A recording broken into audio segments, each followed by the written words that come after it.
आज हम Jacobian topic से रिलेटेड एक क्वेश्चन और डिस्कस करेंगे।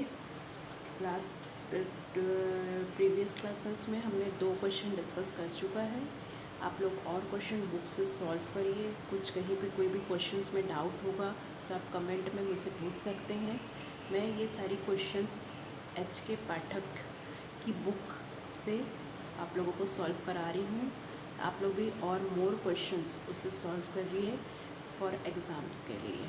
मैं जितने भी इम्पॉर्टेंट क्वेश्चंस है टॉपिक रिलेटेड और एग्ज़ाम पॉइंट ऑफ व्यू से जितने भी इम्पॉर्टेंट क्वेश्चंस हैं वो मैं आप लोगों को सॉल्व करा रही हूँ। और क्वेश्चंस प्रैक्टिस क्वेश्चन आप लोग करिए। कहीं भी कोई भी चीज़ में कहीं भी डाउट हो तो आप कमेंट करके मुझसे पूछ सकते हैं। मैं उसका सॉल्यूशन आपको प्रोवाइड करा दूँगी। ठीक है, तो आज का क्वेश्चन क्या है? आज का क्वेश्चन ये है, if u1 is equals to x2 x3 upon x1, ठीक है, और u2 इज इक्वल्स टू क्या है आपके पास? u2 इज इक्वल्स टू क्या है? x1 x3 अपॉन x2, और u3 इज इक्वल्स टू क्या है? x1 x2 upon x3। Then proof करना है कि Jacobian of u1 u2 u3 is equals to क्या है? 4 है। ठीक है, अभी तक जो लास्ट 2 क्वेश्चन किए थे वो मैं 2 फंक्शन में करवाई थी।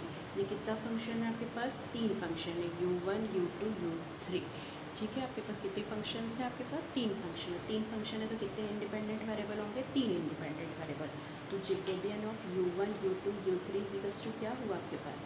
किसके रिस्पेक्ट में? x1 x2 x3। तो del u1 u2 u3 upon del x1 x2 x3। ठीक है, ये आपके क्या है? बस इसका अपन को जैकोबियन निकालना है, और जैकोबियन कितना प्रूफ करके दिखा रहे हैं आपके पास? 4। तो आपको पता है क्या होता है? डिटर्मिनेंट ऑफ क्या होता है? Del u1 upon del x1 del u1 upon del x2 del u1 upon del x3, फिर del u2 upon del x1 del u2 upon del x2 plus del u2 upon del x3। ठीक है, फिर वैसे del u3 upon del x1 del u3 upon del x2 del u3 upon del x3। ठीक है, अब इसे हम एक करके डिफ्रेंशिएट करते जाते हैं। u1 का सबसे किसके रिस्पेक्ट में डिफ्रेंशिएट करोगे? x1 के रिस्पेक्ट में। तो x1 के रिस्पेक्ट में करोगे तो क्या होगा आपके पास? नीचे में x1 है तो ये ऊपर जाएगा, पावर तो -1 हो जाएगा, और फिर -1 सामने आके फिर डिफ्रेंशिएट होगा तो कितना आएगा? -2। तो उसका डिफ्रेंशिएशन कितना आएगा? -x2 x3 अपॉन x1 का स्क्वायर। फिर यहाँ पे कितना हो जाएगा? अब u1 का किसके रिस्पेक्ट में लगोगे? x2 के रिस्पेक्ट में। तो x2 के रिस्पेक्ट में करोगे तो ये 1 हो जाएगा, तो बचेगा क्या? x3 upon x1। फिर x3 के रिस्पेक्ट में करोगे तो ये बचेगा x2 अपॉन x1।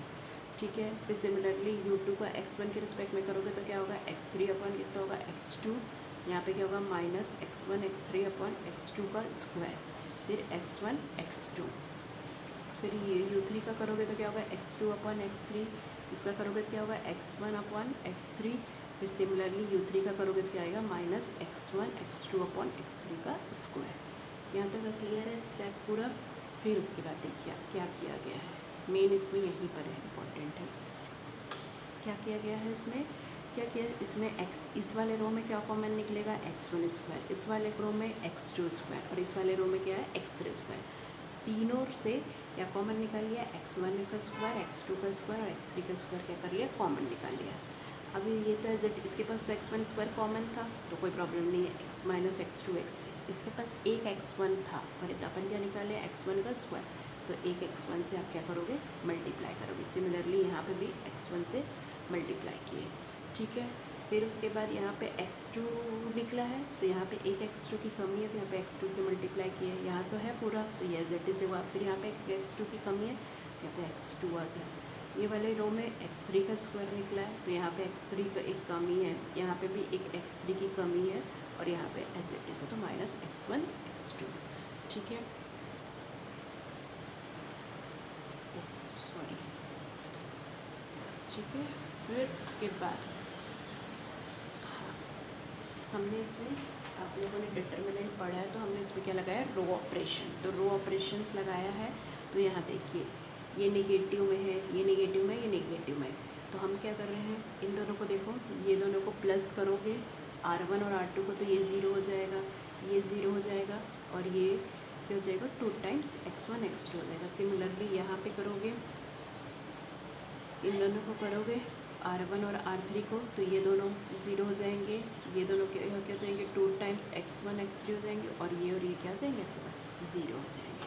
तो वही किया गया है, R1 में लिखे है तो R1 प्लस R2 किया है एक बार, और R3 में किया है तो R3 प्लस R2, कुछ भी कर सकते हो आप, एक बार R3 के साथ भी कर सकते हो, एक बार R1 के साथ भी कर सकते हो। इन दोनों को भी करोगे आप लोग, इन दोनों को भी अगर आप प्लस करोगे तो ये ज़ीरो हो जाएगा, ये ज़ीरो हो जाएगा, ये बचेगा, ठीक है। तो वही टर्म बचा 0 0 2 x1 x2, और देखो किसमें चेंज हुआ है R1 और R3 में, तो R2 तो जैसा का जैसा है, रो 2 ऐसे ही लिखाएगा। फिर R3 का भी चेंज हो गया, आप करके देखना 2x2 3 फिर 0 0 हो गया। फिर उसके बाद आपको पता है इसको सॉल्व करने का 3×3 का डिटर्मिनेंट कैसे करते हैं, आप 0 के लिए करोगे, ठीक है। तो ये वाला तो वो 0 है, तो ये तो दोनों के लिए होगा नहीं, किसके रिस्पेक्ट में करोगे, इसके रिस्पेक्ट में, थर्ड वाले, तो 2x1 x2 2x1 x2, तो ये रो और ये कॉलम छूटेगा, तो ये दोनों का होगा, तो इसके साथ करोगे तो ये क्या हुआ 0, और बीच में क्या आता है माइनस, लेकिन ये माइनस की वजह से क्या हो गया प्लस, इसके साथ करोगे क्या होगा 2x1 x2 x3 का स्क्वायर, ठीक है। फिर क्या हो जाएगा 2 2 ज़ा कितना हो गया 4, x1 का स्क्वायर x2 का स्क्वायर और ये x3 का स्क्वायर, ठीक है। ये x1 x2 x3 से ये कैंसिल हुआ, x1 x2 x3 से ये कैंसिल हुआ, बच जाके आपके पास 4 बस। तो Jacobian of u1 u2 u3 कितना आ गया आपके पास 4। ये क्लियर हुआ, ये स्टेप क्लियर हुआ कि नहीं, रो ऑपरेशन जो लगाए हैं, ठीक है। रो ऑपरेशन लगाने के बाद डिटर्मिनेंट को हमने क्या किया है सॉल्व किया है, तो डिटर्मिनेंट को जब सॉल्व करोगे तो ये तो 2 0 है, तो इसकी वैल्यू 0 0 ही हो जाएगी, अपने थर्ड इसके रिस्पेक्ट में किया है, ठीक है। तो फिर ये करोगे तो क्या हो जाएगा, ये रो और ये कॉलम हटेगा तो बचेगा क्रॉस मल्टीप्लिकेशन, तो इसकी वैल्यू 0, और इधर से करोगे तो माइनस आता है, माइनस माइनस क्या होता है प्लस, तो क्या हुआ अभी 2x1 x2 x3 का स्क्वायर, ठीक है। ठीक है, कोई भी क्वेश्चन में कहीं भी कोई भी लाइन पे आपको डाउट होगी तो आप मुझे कमेंट करके पूछ सकते हैं। Thank you.